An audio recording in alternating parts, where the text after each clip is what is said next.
2022년 11월 15일 화요일 사도행전 4장. 베드로와 요한이 백성들에게 말하고 있을 때 제사장들과 성전을 경비하던 사람들과 사도계파 사람들이 몰려왔습니다. 그들은 두 사도가 백성들에게 죽은 자 가운데서 부활하신 예수님을 가르치고 그들에게 설교하는 것 때문에 마음이 편치 않았습니다. 유대 지도자들은 베드로와 요한을 붙잡았습니다. 그러나 날이 어두워졌기 때문에 두 사람을 다음 날까지 감옥에 가두었습니다. 그러나 베드로와 요한의 설교를 들은 사람 중에서 많은 사람들이 믿음을 갖게 되었는데 그 수가 5,000명 정도나 되었습니다. 이튿날 유대 통치자들과 장로들과 율법사들이 예루살렘에 모였습니다. 대제사장 안나스를 비롯하여 가야바, 요한, 알렉산더, 그리고 대제사장 가문에 속한 사람들이 다 모였습니다. 그들은 베드로와 요한을 앞에 세워놓고 도대체 너희가 무슨 능력으로 또 누구의 이름으로 이런 일을 하느냐 라며 신문하기 시작하였습니다. 그때 베드로가 성령으로 충만하여 그들을 향해 다음과 같이 대답했습니다. 백성의 통치자와 장로님들, 여러분이 묻고자 하는 것이 오늘 우리가 태어날 때부터 걷지 못하는 사람에게 행한 선한 일에 관한 것입니까? 그 사람이 어떻게 해서 낫게 되었는지를 묻는 것입니까? 그렇다면 여러분들과 모든 이스라엘 백성은 이것을 아셔야 합니다. 이 사람이 나은 것은 나사렛 예수 그리스도의 능력으로 말미암은 것이라는 사실입니다. 여러분들은 십자가에 못 박았지만 하나님께서 다시 살리신 나사렛 예수 그리스도의 이름으로 이 사람이 완전히 나음을 얻어 여러분 앞에 서 있습니다. 이 예수님은 건축자들이 버린 돌이지만 집 모퉁이의 머릿돌이 되셨습니다. 예수님 외에는 다른 어떤 이에게서도 구원을 받을 수 없습니다. 하나님께서는 온 세상에 우리가 구원받을 만한 다른 이름을 주신 적이 없습니다. 공의회 의원들은 베드로와 요한이 교육을 받지 못한 평범한 사람인 줄 알고 있었는데 이렇게 담대하게 말하는 것을 보고 놀랐습니다. 그제서야 비로소 그들은 베드로와 요한이 예수님과 함께 있던 사람이라는 것을 알게 되었습니다. 그들은 태어날 때부터 걷지 못하던 사람이었다가 지금은 나은 사람이 베드로와 요한 곁에 서 있는 것을 보고는 더 이상 아무것도 물을 수가 없었습니다. 그래서 그들은 베드로와 요한에게 공의회에서 나가 있으라고 한 뒤에 서로 의논하였습니다. 이 사람들을 어떻게 하면 좋겠소? 예루살렘에 사는 사람이라면 누구나 이들이 큰 표적을 행한 것을 알고 있소. 그리고 우리도 그것을 부인할 수 없소. 하지만 이 일이 사람들 사이에 더 이상 퍼지지 않게 하기 위해서라도 앞으로는 예수님 이름으로 아무에게도 말하지 말라고 그들에게 경고해 두는 것이 좋을 듯하오. 그래서 그들은 베드로와 요한을 다시 불러 절대로 예수님의 이름으로 말하지도 말고 가르치지도 말라고 경고했습니다. 그러나 베드로와 요한은 이렇게 대답했습니다. 우리가 하나님의 말씀을 듣는 것과 여러분의 말을 듣는 것 중에 하나님께서 보시기에 어느 것이 더 옳은 것인지 한번 판단해 보십시오. 우리는 우리가 보고 들은 것을 말하지 않을 수가 없습니다. 조금 전에 일어난 일을 본 사람들이 하나님을 찬양하고 있었기 때문에 유대 통치자들은 두 사람을 어떻게 처벌해야 할지 결정할 수가 없었습니다. 그래서 그들은 몇 마디 경고만 더하고 사도들을 놓아주었습니다. 이 기적으로 병이 나은 사람은 40살이 넘은 사람이었습니다. 베드로와 요한은 유대 통치자들에게서 풀려나자 동료들에게로 가서 대제사장과 장로들이 자기들에게 한 말을 그대로 전해주었습니다. 동료들은 그 말을 듣고 소리를 높여 한 마음으로 하나님께 기도했습니다. 하늘과 땅과 바다와 그 가운데 있는 모든 것을 창조하신 전능하신 주님. 주님께서는 주님의 종인 우리 조상 다윗의 입을 빌려 성령으로 이렇게 말씀하셨습니다. 어찌하여 민족들이 화를 내며 어찌하여 백성이 헛된 계획을 세우는가. 세상의 왕들이 일어나며 통치자들이 주님과 그분의 그리스도를 대항하기 위해 한자리에 모였다. 실제로 헤롯 안티파스와 본디오 빌라도가 이방인들과 이스라엘 백성과 합심하여 주님의 거룩한 종이며 주님께서 기름 부어 그리스도로 세우신 예수님에 대해 음모를 꾸미기 위해 이곳 예루살렘에 모였습니다. 이전에 주님께서 주님의 능력과 뜻대로 계획하신 일을 이 사람들이 그대로 행하였습니다. 주님, 이제 그들이 우리를 위협하고 있는 것을 굽어 살피소서. 또 주님의 종들이 주님의 말씀을 담대하게 말할 수 있도록 용기를 주소서. 주님의 손을 펼쳐 병을 낫게 해주시며 주님의 거룩한 종 예수님의 이름으로 표적과 기적을 행하소서. 제자들이 기도를 마치자 그들이 모여있는 곳이 흔들렸습니다. 제자들은 모두 성령으로 충만해져서 하나님의 말씀을 담대하게 전하였습니다. 믿는 사람들의 무리가 다 한 마음과 한 정신으로 자기 것을 자기 것이라고 말하는 사람이 한 사람도 없이 자기가 가지고 있는 모든 것을 서로 나누어 썼습니다. 사도들은 계속해서 큰 능력으로 주 예수님의 부활을 증언하였습니다. 하나님께서는 모든 사람들에게 더 많은 은혜를 베푸셨습니다.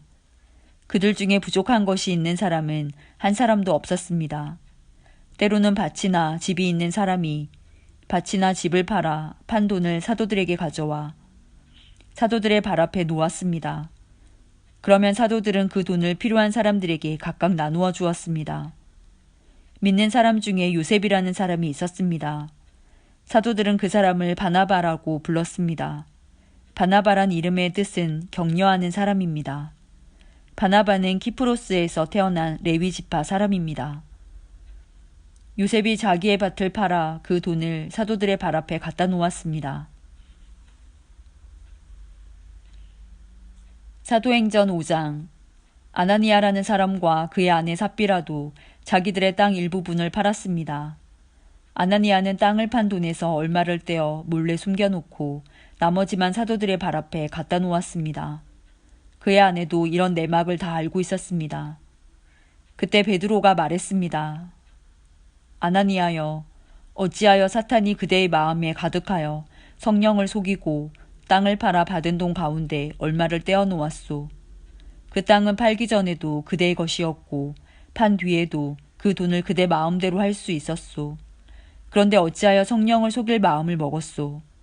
그대는 사람을 속인 것이 아니라 하나님을 속인 것이요.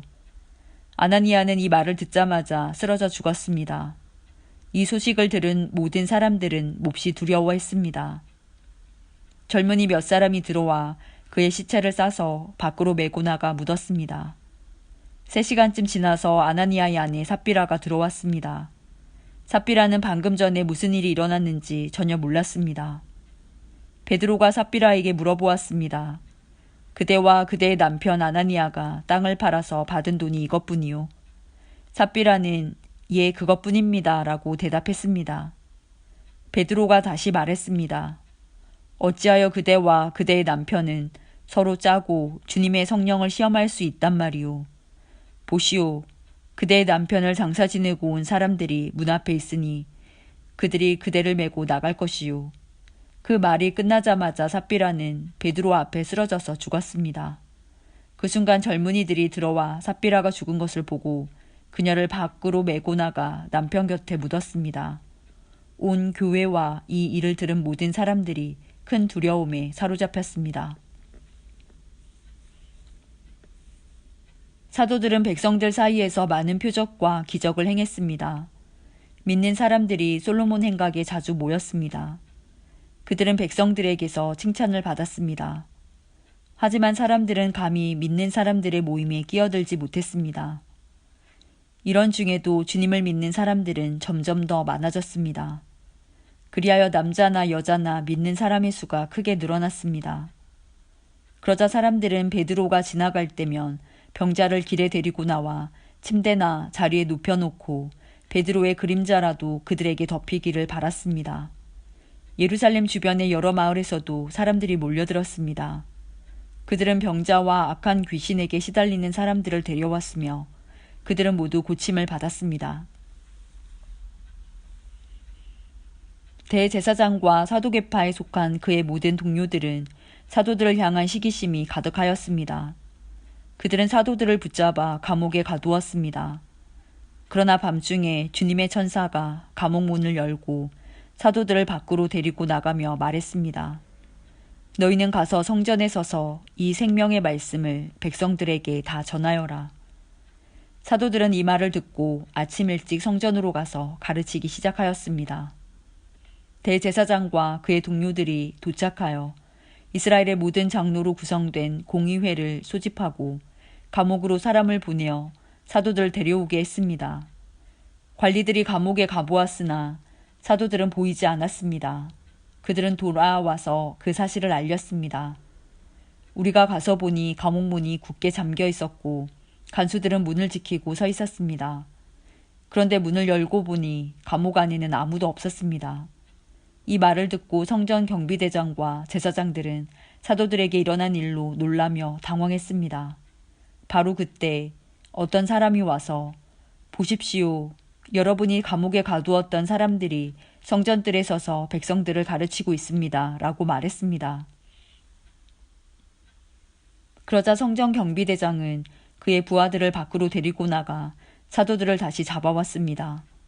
그러나 그들은 사람들이 자기들에게 돌을 던질까 두려워 폭력을 쓰지는 않았습니다. 성전 경비대에 속한 사람들이 사도들을 데려와 공의회 앞에 세우자 대제사장이 사도들에게 물었습니다. 우리가 이 이름으로 가르치지 말라고 단단히 주의를 주었는데도 그대들은 예루살렘을 온통 그대들의 가르침으로 채워놓았소. 그리고 예수를 죽인 책임을 우리에게 넘기려 하고 있소. 그러자 베드로와 다른 사도들이 대답했습니다. 우리가 사람이 아니라 하나님께 복종해야 하는 것은 당연한 일입니다. 여러분이 나무에 매달아 죽인 예수님을 우리 조상의 하나님께서 다시 살리셨습니다. 하나님께서는 이 예수님을 높이 올리셔서 하나님 오른편에 앉게 하셨습니다. 하나님께서는 예수님을 우리의 지도자와 구세주로 삼으셔서 이스라엘에게 회개를 통해 죄사함을 받게 하셨습니다. 우리는 이 일의 증인입니다. 또한 하나님께서 자기에게 복종하는 사람에게 주신 성령 역시 그렇습니다.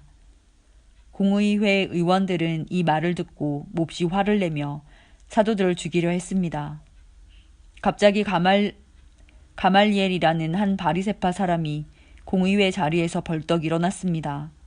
그는 율법사이며 모든 백성에게 존경을 받는 사람이었습니다. 가말리엘은 사도들을 잠깐 밖에 나가 있게 하고 공의회 의원들에게 이렇게 말했습니다. 이스라엘 사람들이여, 여러분들이 이 사람들에게 어떤 행동을 하려 하는지 깊이 생각해 보십시오. 얼마 전에 드다가 출연했을 때의 일을 기억하십니까? 드다는 자기가 대단한 인물이라고 주장했고 400명가량 되는 사람이 그를 따라다녔습니다. 그러나 그가 죽임을 당하자 그를 따르던 사람들도 뿔뿔이 흩어져 없어지고 말았습니다. 그가 벌인 운동도 흐지부지 되어버렸습니다. 이런 일이 있은 후에는 인구 조사를 할 때 갈릴리의 유다라는 사람이 나타나 백성들을 이끌고 다녔습니다. 그러나 그가 죽임을 당하자 그를 따르던 사람들 역시 다 흩어지고 말았습니다. 그러므로 이번 일에 관하여 내가 충고하고 싶은 것은 이 사람들에게서 손을 떼고 그대로 내버려 두라는 것입니다. 왜냐하면 그들의 이러한 계획이나 행동이 사람에게서 온 것이라면 실패할 것이지만 만에 하나 그것이 하나님께로부터 온 것이라면 여러분은 이 사람들이 하는 일을 막을 수 없는 것은 물론이고 잘못하면 하나님과 맞서 싸우는 것이 되기 때문입니다. 사람들은 가말리엘의 충고에 설득되었습니다. 그들은 사도들을 다시 공의회 안으로 불러들여서 매질을 한 후에 다시는 예수의 이름으로 말하지 말라고 엄하게 명하고 놓아주었습니다. 사도들은 예수님 때문에 모욕당하는 것을 영광이라고 생각하여 오히려 기뻐하면서 공의회를 나왔습니다. 그들은 날마다 성전뜰에서 그리고 집집마다 다니며 예수님이 바로 그리스도라는 복음의 내용을 쉬지 않고 가르치고 전했습니다. 사도행전 6장. 날이 갈수록 제자들의 수는 늘어만 갔습니다. 그 무렵에 그리스어를 사용하는 유대인들이 히브리어를 사용하는 유대인들에게 불평을 늘어놓았습니다. 그것은 히브리어를 사용하는 본토 유대인들이 매일 음식을 나누어 줄 때 그리스어를 사용하는 유대인 과부들에게는 관심을 쏟지 않아 그들이 배급을 제대로 받지 못했기 때문입니다. 그래서 12사도가 제자들을 모두 불러서 말했습니다. 음식을 나누어 주는 일 때문에 우리가 하나님의 말씀을 가르치는 일을 소홀히 하는 것은 옳지 않습니다. 그러니 여러분, 그러니 형제 여러분, 여러분들 중에서 성령과 지혜가 충만하다고 인정받은 사람 7명을 뽑으십시오. 그 사람들에게 일을 맡기고 우리는 기도하는 일과 하나님의 말씀을 가르치는 일에 온 힘을 기울이겠습니다. 모든 사람이 이 말을 좋다고 생각해서 믿음이 좋고 성령이 충만한 스데반을 비롯하여 빌립과 브로고로와 니가노르와 디몬과 바메나와 유대인으로 개종한 안디옥 사람 니골라를 뽑았습니다. 사람들이 이들을 사도들 앞으로 데려오자 사도들이 그 사람들 머리에 손을 얹고 기도했습니다. 그 후 하나님의 말씀은 계속 퍼져나가서 예루살렘에서 제자의 수가 많이 늘었습니다. 뿐만 아니라 유대인 제사장들 중에서도 믿음을 가지게 된 사람들이 많이 생겨났습니다. 스데반은 하나님의 은혜와 능력이 가득한 사람이었습니다. 그는 백성들 사이에서 기적과 표적을 행하였습니다. 그러나 구레네와 알렉산드리아와 길리기아와 아시아 출신의 유대인들로 구성된 이른바 자유인의 회당 출신 사람들 중에 스데반을 반대하는 사람들이 있었습니다. 이들은 합세하여 스데반과 논쟁을 하였습니다. 하지만 스데반이 말하는 지혜나 성령을 당해낼 사람은 아무도 없었습니다. 그래서 그들은 돈을 주고 사람들을 사서 스데반이 모세와 하나님을 모독하는 소리를 우리가 들었습니다라고 거짓말을 하게 만들었습니다. 그들은 이런 식으로 백성과 장로들과 율법사들을 화나게 만들고는 스데반을 붙잡아 공의회로 끌고 갔습니다. 그들은 사람들을 시켜 이렇게 거짓 증언을 하게 했습니다. 이 사람은 항상 이 거룩한 곳인 성전과 율법에 대해 험담을 하였습니다. 우리는 이 사람이 나사렛 예수가 이곳을 헐어버릴 것이고 또 모세가 우리에게 전해준 여러 관습들을 뜯어고칠 것이라고 말하는 것을 들었습니다. 공의회에 모인 사람들 모두가 스데반을 쳐다보았습니다. 그의 얼굴은 마치 천사의 얼굴과 같았습니다.